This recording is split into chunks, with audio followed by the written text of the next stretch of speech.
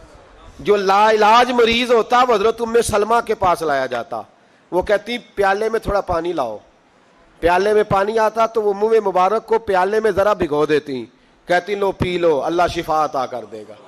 لا علاج۔ حضرت انس بن مالک 10 سال حضور کی نوکری کی۔ لوگ پوچھتے انس کیا کمایا ہے؟ کہنے لگے جو کمایا ہے وہ صندوق میں بند کر کے رکھا ہے۔ 10 سال نوکری کی نبی پاک، جو کمایا بند کر کے، انتقال کا وقت آیا تو حضرت ثابت بنانی کو بلایا، آپ کے شاگرد تھے، کہنے لگے جب بکسا کھول کے لا، کھول کے لائے تو ایک ڈبیا نکلی، فرمایا اسے بھی کھول، جب اسے بھی کھولا ایک منہ مبارک نکلا۔ کل زندگی کی کمائی، نبی پاک کا اقبال مبارک کا، اس کا کیا کرنا ہے؟ فرمانے لگے جب مر جاؤں نا غسل دے کے تو میری منہ کھول کے زبان کے نیچے رکھ دینا۔ حضور اس کا کیا فائدہ؟ فرمایا جب فرشتے حساب لینے آئیں گے، من ربو کا بولیں گے، پہلا لفظ کہنے کے لیے منہ کھولوں گا تو سامنے حضور کا منہ مبارک ہوگا۔ پسے مردن فرشتوں نے جو تلاشی لی تو کیا نکلا؟ فقط ایک دل کے گوشے سے خیال مصطفیٰ نکلا۔ اور میرے اعلیٰ حضرت مشورہ دیتے ہیں، کہتے ہیں لحد میں عشق رخ شاہ کا داغ لے کے چلے، ہم نے اندھیری رات سنی تھی چراغ لے کے چلے۔ حضور کے اس پر سینکڑوں دلائل ہیں، سینکڑوں، اس پر 20 متواتر اور صحیح حدیثیں، لیکن لوگ ظلم کرتے ہیں، زیادتی کرتے ہیں۔ نبی پاک دیکھیں نا، ہمارے کسی نوجوان کو آج میں کہوں نا ایم اے بی ایڈ کو کہ وہ کسی آدمی نے سالن میں تھوک دیا ہے، کہے گا نہیں میں نے کھانا ہی نہیں۔ ہمارے بچے اس کو لوگ نفاست سمجھتے ہیں، حالانکہ بزرگوں کے جھوٹے میں شفا ہوتی ہے۔ امام راضی فرمایا کرتے تھے کسی نیک کا جھوٹا کھا، اللہ تیرے حافظے کو مضبوط کر دے گا۔ لیکن ان چونکہ سب تو نیک اسی ہاں، ساڈا کھائے جنہیں کھانا ہے، اسی کھلی کسی دا کھائیے، سب سے سیانے تو ہم خود ہیں، اس لیے کوئی کھائے ہمارا، یہ کیسے ہو سکتا ہے؟ سنو، وہ آپ نے حدیث سنی ہے نا کہ 70 صحابہ تھے اور ایک دودھ کا پیالہ تھا، تو حضور نے 70 کو پلایا تو 71ویں نمبر پر پیا۔ مصطفیٰ کریم نے فرمایا اگر میں اللہ کا رسول ہو کے 70 غلاموں کا جھوٹا پیتا ہوں تو بتا، تیرا یہ بخاری مسلم ہے۔ لیکن اب ہماری نفاست پسندیوں کے رنگ بھی نالے ہیں نا، انہیں روٹی کھا لئیے، اور اکثر اگر آپ ناراض نہ ہو تو بات کرنی پڑتی ہے، جب سامنے آ جاتی ہے تو کرنی پڑتی ہے۔ امیر کا جھوٹا ہو تو پھر خیر ہے، اگر غریب کا ہو تو جی چور صاحب تو پیے اور دے دیو تو یہ ماڑے دا ہاتھ لگ گیا کہ تو کے لیا، یہ ظلم ہے، یہ زیادتی ہے۔ اس کا مطلب ہے نفاستیں بھی اب دولتوں سے آئیں گی، دولت سے آئے گی، معاذ اللہ۔ بہرحال عنوان نہیں، حضرت جابر بن عبداللہ رضی اللہ تعالی عنہ، بخاری مسلم ہے، کہتے ہیں جب خندق کی جنگ ہو رہی تھی نا، غربت بڑی تھی، قحط بڑا تھا، صحابہ پریشان تھے، 2-2 3-3 پتھر پیٹ پہ باندھے ہوئے۔ میں حضور کو دیکھ کے گھر آیا تو زوجہ سے کہا بھلی مانس کچھ ہے کھانے کی؟ کہنے لگی تھوڑے سے جوں ہیں۔ تو میں نے کہا پیسو گی تو کتنی روٹیاں بنے گی؟ کہنے لگی 2-3، 4 بن جائیں گی۔ کہنے لگے سالن، تو زوجہ کہنے لگی اگر وہ بکری کا بچہ ذبح کرو تو 3-4 بندوں کا سالن بھی بن جائے گا۔ کہتے میں نے اسے ذبح کیا، بیوی سے کہا تو جوں پیس۔ کہتے میں نبی کریم کی بارگاہ میں حاضر ہوا صلی اللہ علیہ وسلم، حضور کی خدمت میں۔ زوجہ کہنے لگی کان میں کہنا حضور کے سارے نہ آئے، جس طرح لیڈروں کے کھانے اندر ہوتے ہیں علیحدہ، اور جو نعرے لگا رہے ہوتے ہیں نا سویر سے انہیں ڈبہ ملتا ہے، لیکن وہ پھر بھی نعرے لگاتے ہی رہتے ہیں۔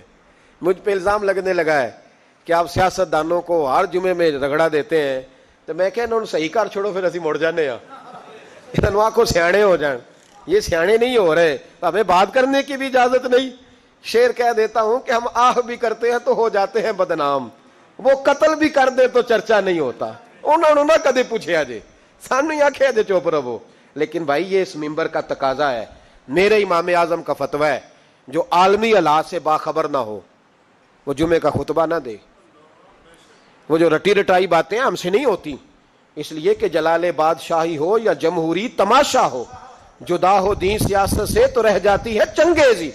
حق بات انشاءاللہ ہو رہی ہے اور ہوتی رہے گی. وہ بات صاف ستھری ہے.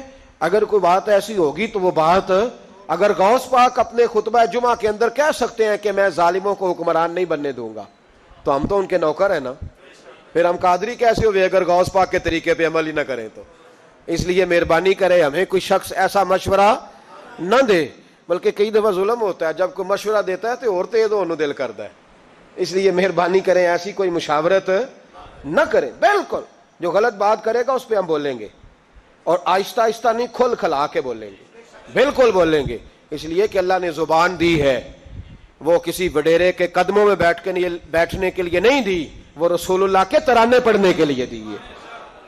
ترانے پڑھنے. اگر حضرت بلال رسیوں میں بند ہو کے اور ابو لہب اور عتبہ اتیبہ اور عبداللہ بن جدان اور امیہ بن خلف جیسے لوگوں کے بیچ کھڑے ہو کے کہہ سکتے ہیں نہیں بات جو سچی ہے وہ کی جائے گی, تو ہم ممبر رسول پہ بیٹھ کے نہیں کہہ سکتے؟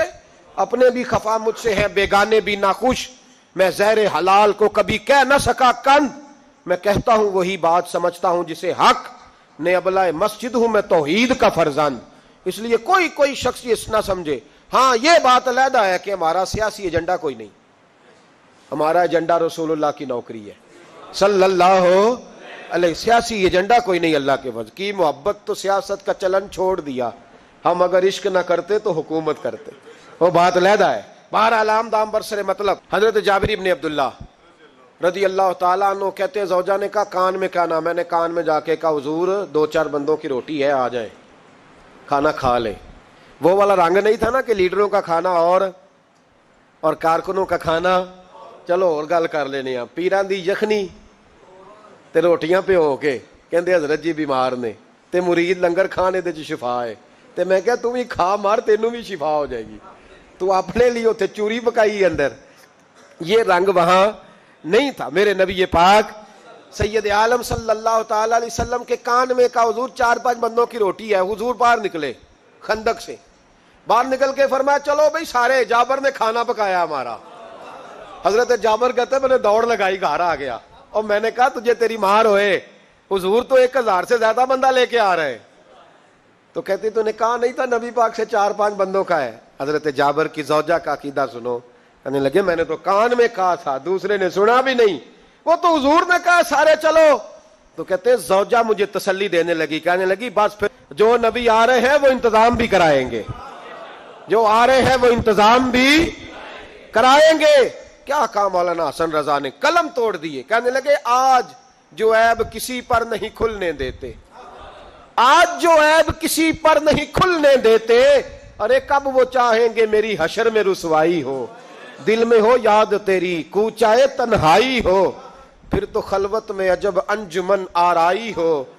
کہتے حضور آئے 1000 سے زیادہ کا لشکر لے کے, اور مجھے فرمانے لگے روٹیاں نہ پکانا, پہلے آٹا میرے پاس لاؤ, اور چولہے سے کھانا نہ اتارنا, مجھے لے جاؤ. کہتے میں نے سالن بھی پیش کیا, روٹیاں بھی.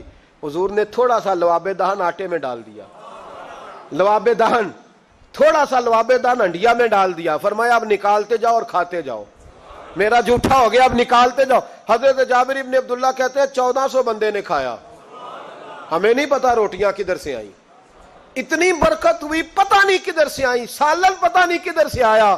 کہتے ہیں سارے سیر ہو کے کھا لیا, تو فرمایا چلو بھی جاؤ جا کے کام کرو. مجھے فرمانے لگے اب تو بھی کھا, آ جا بچے بھی بلا. کہتے سب نے کھایا. حضور اٹھ کے جانے لگے تو فرمایا ذرا روٹیاں دیکھ, پہلے زیادہ تھی کہ اب زیادہ ہے, ذرا دیکھنا سالن پہلے زیادہ تھا کہ اب زیادہ ہے. تو میں نے کہا نہیں حضور پہلے سے زیادہ ہے. میرے محبوب کے تبرک میں اتنی برکت ہے, تو حضور کے وجود سے جو چیز لگ جائے تو اسے قیمتی نہیں سمجھتا. کہاں بیٹھ کے دین پڑا ہے, یہاں ہمیں سمجھا لے, یہاں پھر ہم تجھے سمجھائیں, صحیح تینوں سمجھائیے, تو صحیح کر کے سمجھائیے. ان لوگوں کو گمراہ کرتے ہو, اتنا غلط نظریہ, اس قدر غلط ہو. میں نا غار ثور پہ چڑھنے لگا تو مجھے وہاں ایک نیچے صاحب مل گئے, کہنے لگے اتنے کی لین چلے ہو. میں کہ تینوں اسی اتوں بھی نہیں پوچھ کے آیا جدو گھروں آئے ہیں, اتوں بھی نہیں تینوں پوچھنا بے لیا, تو غلط فہمی دا شکار ہے. کہنے لگا وہ تو حضور تو کام سے گئے تھے, اب آپ کو کیا کام ہے. میں کہ ایسے لئے ٹائم نہیں تیرے نال گل کرن دا, اس وجہ سے کہ سانوں تے غار ثور پہ یاد آندی ہے.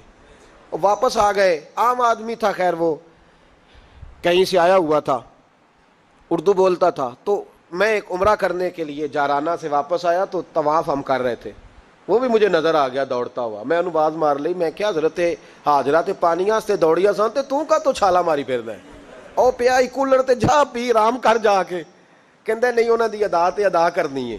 تو میں کہ اگر تو حضرت حاجرہ دی ادا کرنی تے اسی حضرت ابو بکر صدیق دی ادا کرنی ہے. عجیب آدمی ہے بھائی تو, عجیب بات ہے, لوگوں کا فلسفہ اپنا اپنا, اور پھر پکڑے ان کی اس بندے کو جو جواب نہ دے سکے. ایسا نہ کرو, یہ زیادتی ہے, امت کو اکٹھا کرو, اتفاق. یہ مجھ سے سوال کئی جمعے سے ہو رہا تھا, میں اصل میں نا ان موضوعات کو چھیڑتا نہیں, میری طبیعت اور ہے, لیکن کوئی بندہ یہ نہ سمجھے کہ ہمیں جواب نہیں آتا. یہ سوال اٹھا تھا, کوئی یہ نہ سمجھے کہ ہمیں جواب اللہ کے فضل سے, اللہ کے فضل سے. یہ قرآن مجید پڑھا ہے, یہ مسجد ہے, یہ جمعے کا دن ہے, ہم بات صرف وہ کرتے ہیں جس میں ضمیر اجازت دیتا ہے, اس لیے کہ سدا تو نہیں نہ رہنا, پتہ نہیں صبح اٹھ سو کے اٹھنا ہے کہ نہیں اٹھنا, تو قوم کو گمراہ کر کے دین کے نام پہ جانا کدھر ہے. اس لیے بھائی خیال ہوتا ہے کہ تم لوگوں کو خراب نہ کرو, ہم تو چاہتے ہیں امت اکٹھی ہو جائے, لیکن یہ ظلم کرتے ہو, جب چھیڑو گے کسی کو تو پھر تو اس کا حق بنتا ہے نا وہ بولے, تو چھیڑا جاتا ہے. تھوڑے دن ہوئے حضرت حلیمہ سعدیہ کا سارا گھر گرا دیا, بلڈوزر چلا دیا, کہنے لگے یہاں لوگ آتے ہیں تو شرک ہوتا ہے. اور میں نے کہا جہاں اللہ کریم نے توحید پھیلانے کے لیے رسول کو بھیجا, 4 سال جہاں نبی پاک رہے, وہاں کیسے شرک ہو سکتا ہے؟ کس طرح کی تو بات کرتا ہے. بہرحال جہاں میرے نبی پاک بیٹھ جائیں وہ جگہ برکت والی ہو جاتی ہے. اس جگہ کو چومنا مسلمان کا ایمان ہے, اس جگہ پہ سجدہ کرنا مسلمان کا ایمان ہے, اس جگہ بیٹھ کے تبرک حاصل کرنا یہ مسلمان کا. میں تو پہلی دفعہ ریاض الجنت میں داخل ہوا تو میرے ساتھی کہنے لگے کیا ہوا, میں کہا ادھر آؤ, لوکاں نو اگے جا کے ملنی, سانو ایتھے ہی لب گئی جے, روضہ تم من ریاض الجنہ. 12 حدیث لکھی ہے, حضور نے فرمایا جو یہاں آ گیا وہ جنت میں آ گیا. یہ ہے ارض جنت, یہ طیبہ کی زمین ہے, جنت بھی یہی, مال کے جنت بھی یہی ہے. ایک بات اور کرنی ہے, بڑی ضروری ہے, میری بھی اور آپ کی بھی ذمہ داری ہے, اس کو بھی ضرور کرنا چاہتا ہوں. سن لیں, محمود غزنوی نا گزر رہے تھے, یہ آپ نے نا میری طرف دیکھنا ہے, یہ بات سنتے ادھر دیکھو, خاص اہم مسئلہ ہے, اس پر بڑا ضروری ہے آپ کا متوجہ رہنا. محمود غزنوی کہتے ہیں میرے دل میں خیال آیا کرتا تھا ہمیشہ کہ میں واقعی سبکتگین بادشاہ کا بیٹا ہوں یا معاذ اللہ میرا باپ کوئی اور ہے. اور ایک خیال مجھے آتا تھا کہ قیامت واقعی قائم ہوگی, شک رہتا. اور تیسرا میرے دل میں خیال آتا تھا کہ یہ مولوی بیچارے کمزور سے ہوتے ہیں, تو حدیث پاک میں آتا ہے کہ علماء نبیوں کے وارث ہیں, تو یہ واقعی حدیث سچی ہے یا مولویوں نے اپنی شان کے لیے بنا لی ہے.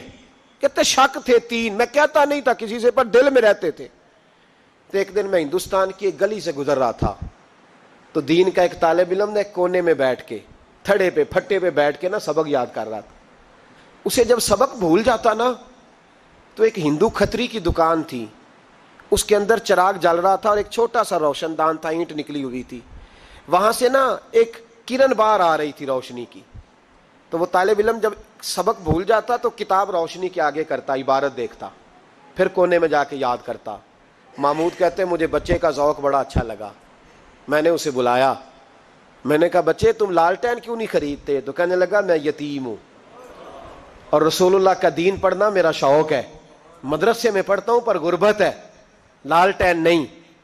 کہتے میں نے اسے تھپکی بھی دی اور لالٹین بھی دی. میں نے اسے کہا 2 سپاہیوں کی ڈیوٹی لگائی, جب تیل ختم ہو جائے تم نے تیل پہنچانا ہے. محمود کہتے ہیں زندگی میں بڑی نیکیاں کی تھی, پر جتنا سکون آج ملا پہلے کبھی نہیں ملا تھا. کہتے ہیں شاہ کی نماز پڑھی تو دل میرا ٹھنڈا ٹھنڈا ٹھار, پھولوں کی سیج پہ میں سویا. کہتے ہیں آج تو میرے نصیب ہی جاگ گئے, نصیب ہی جاگ گئے. کہتے ہیں سارا شہر ایسے جیسے پھولوں کی طرح مہک رہا ہے. کہتے ہیں میں کیا دیکھتا ہوں کہ خواب میں میرے رسول تشریف لے آئے, خواب میری وچ ماہی آیا تے میں گل وچ پا لئیاں باواں, تے ڈر دی ماری اکھ بھی نہ کھولاں کتے پھر وچھڑ نہ جاواں. اور کسی شخص نے کہا تھا چر ہویا مینوں ترلے لیندیاں, کدی موڑ میرے ول واگاں, خواب میری وچ ایک وار جیاویں میں ساری عمر نہ جاگاں. کہتے ہیں حضور آئے خواب میں, ایک جملہ حضور نے کہا, ایک جملہ نبی پاک صلی اللہ علیہ وسلم نے کہا ایک, اور میرے 3 سوالوں کے جواب دے دیے. ذرا دل کے کانوں سے سننا. کہتے ہیں محبوب فرمانے لگے او سبکتگین کے بیٹے، تو نے آج میرے ایک وارث کی خدمت کی ہے، میں قیامت کے دن تیری سفارش کروں گا۔ کہتے ہیں مجھے سمجھ آ گئی کہ میں سبکتگین کا بیٹا ہوں، مجھے سمجھ آ گئی کہ قیامت قائم ہوگی، مجھے سمجھ آ گئی کہ علماء نبیوں کے وارث ہیں۔ 101 حافظ شہید ہو گیا، 101 پھول جیسے بچے۔ اور جب اتحادی فوج کا، افغان اور امریکی فوج کا جب بم گرا نا، تو حافظوں کے ہاتھوں میں سندیں تھیں اور ان پر لکھا تھا کہ انہوں نے قرآن پورا پڑھ لیا۔ ان کے ہاتھوں میں نا، ان کے سروں سفید رنگ کی پگڑیاں تھیں۔ خبر یہ تھی کہ یہ آج رسول اللہ کے دین کے قرآن کے حافظ ہو گئے۔ نہ کسی نے کوئی ملی ترانہ پڑھا ہے، نہ بریکنگ نیوز رہی ہے۔ پشاور میں ایک سکول پہ حملہ ہوا تھا، وہ بھی پٹھانوں کے بچے تھے، یہ بھی پٹھانوں کے۔ فرق کیا ہے؟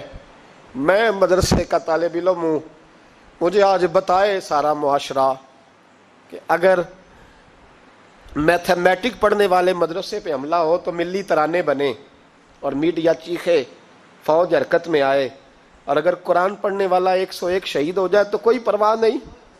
میں نے پرسوں کہا تھا کسی کا ایک شعر، میں نے وہ کہا تھا، بھیج خدا عیسیٰ کو اب نازل کر دے مہندی کو، بھیج خدا عیسیٰ کو اب نازل کر دے مہندی کو، آ دیکھ دجال آزاد ہوئے اور پھولوں کے کیا حال ہوئے۔ کوئی نہیں بولا۔ 17 جنازے کشمیر کے ایک دن اٹھے ہیں، 17۔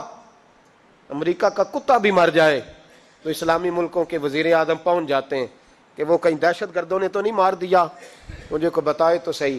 کشمیری دہشت گرد ہیں، افغانستان والے دہشت گرد ہیں، سب سے بڑا دہشت گرد وہ ہے جس نے قرآن پڑھنے والوں پہ حملہ کیا ہے۔ اور مجھے شکوہ ہے اپنے میڈیا سے بھی، مجھے شکوہ ہے ان سب اداروں سے جو اس کو، ہم نے بڑا احتجاج کیا تھا، تڑپ کر بولے تھے ہم جب بچوں پہ حملہ ہوا، میری ریکارڈنگ آپ اٹھا کے دیکھیں، اتنی سخت تقریر شاید ہم نے کبھی نہ کی ہو۔ لیکن حافظ اگر کٹ جائیں تو کوئی پرواہ نہیں، حافظ اگر کٹ جائیں تو کوئی پرواہ نہیں۔ یہ بچے ہمارے پاس قرآن مجید یاد کرتے ہیں، ہم سے کوئی پوچھے ان کا درد کیا ہے، ہم سے کوئی پوچھے ان کی تکلیف کیا ہے۔ وہ حافظ جتنے 4 سال لگا کے ایک ٹانگ پہ بیٹھ کے پورا قرآن یاد کیا، ایک ٹانگ پہ، اور جس دن اس کا مکمل ہوا تم نے بمب سے اس کی بوٹیاں بکھیر دیں۔ امریکہ ٹوٹنے والا ہے، لیکن ہمیں اس کے ٹوٹنے سے زیادہ افسوس نہیں، ہمیں ان پہ زیادہ افسوس ہے جو ظالم اس کے اتحادی بنے ہوئے ہیں، جو مسلمان کہلا کے اس کے اتحادی بنے ہوئے ہیں۔ تم نے رسول اللہ کو منہ دکھانا ہے۔ یاد رکھنا یہ طالب علم میرے نبی کے دین کے وارث ہیں۔ حضور نے فرمایا ہے 70 آدمی ساری رات کھڑے رہ کے عبادت کریں، ایک عالم عشاء پڑھ کے سوئے، فجر کے وقت اٹھے، پھر بھی اللہ رسول کی نظر